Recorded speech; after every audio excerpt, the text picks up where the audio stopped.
Arsenal really had everything in their box to beat Manchester United. Like they had everything in their locker to win Manchester United. But I'm surprised that Arsenal couldn't do it. Manchester United that is struggling. They have been struggling since the season started. And then Arsenal on the other hand has been doing better. But surprisingly, nobody can tell what is wrong with Arsenal. Arsenal had everything in their locker to beat Manchester United. Like not like 2 goals to 0, but from 3 goals up. But it is so unfortunate for Arsenal that they couldn't do it. They couldn't win Manchester United at Old Trafford. Manchester United that has been struggling all along. Manchester United that is being seen as the underdog. And then Arsenal does not have the Arsenal to win Manchester United. That is so bad for the club. It is so bad because comparing their formation, the expectation, the hope was that Arsenal is going to win Manchester United, even though the game is a big one. But let us forget the fact that it is big. The names actually sounds bigger than the clubs that are playing it. Quite alright. But Arsenal, what is actually going on in Arsenal? Could it be near success syndrome? Because this should be the season of Arsenal. Arsenal should be the one topping the table by now. But it's so bad that they cannot do it. Okay, let us look at the tactics of the game now. Manchester United played 3-4-2-1 formation. Their normal formation, which any coach can easily read. Arsenal, on the other hand, played 4-3-2-1 formation, which what they have been doing all along. But it surprises me that Arsenal cannot really outstand Manchester United, that their players are so incomplete. Many players in Manchester United are undergoing injury right now. And then Arsenal could not win them. Comparing Arsenal to Manchester United, head to head, you will see that Arsenal is still better. Check the defense line.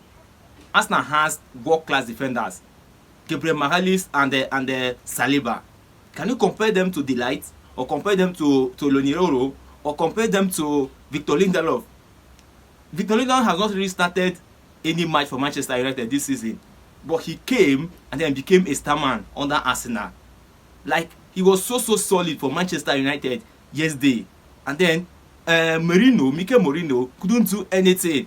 Like Arsenal team, the whole of Arsenal team was just a shambles.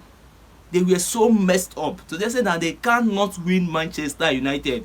Manchester United, that every team is coming to win. Arsenal cannot win them. That is so bad. That is to tell you that Arsenal is deteriorating. That Arsenal is not a progressive club. Arsenal is a club that has near success syndrome. Arsenal is a club that cannot win titles. It is obvious. This is just a sign of it.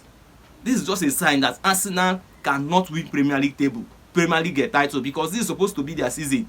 Imagine not winning Manchester United. Yes, Arsenal not winning Manchester United. That is so bad. In a midfield where you have Thomas Partey, you have Declan Rice, you have Odegaard. Look at the midfield of Manchester United. Who do you have there? You have Casemiro and Bruno Fernandes. The only outstanding player in Manchester United is that Bruno Fernandes. And then he marshaled that midfield. Like he marshaled it to the core for Manchester United. But even at that, him alone cannot do the work for Manchester United. But Arsenal was so pathetic that Bruno Fernandes outshined Declan Rice, outshined Partey, outshined Odegaard. It is not supposed to be so. These people are better, for crying out loud. And then the worst of it all is that Manchester United had threatening chances compared to that of Arsenal. Manchester United had threatening chances. Like their counter attacks were so very frightening to Arsenal. What could Arsenal do? Arsenal couldn't create a clear-cut chance for them to score. They couldn't do it. But Manchester United on several occasions created chances for themselves, if not because of David Raya that came for their rescue. Without David Raya, that game would have ended 3-1 in favor of Manchester United. 3-1 at least, because David Raya made a whole lot of saves. Like whole lot of saves. The that of Zegzi, he saved it. Bruno Fernandes, he saved it. We also have the that of Mazraoui, he saved all of them.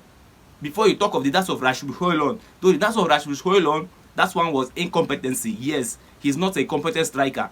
That's why Declan Rice had to make a slight tackle, and then he rescued the ball from the leg of Rasmus Højlund.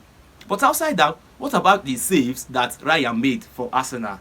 That's to tell you that Arsenal is somehow, they're so weak. This club is not a progressive club. Arsenal is not a progressive club.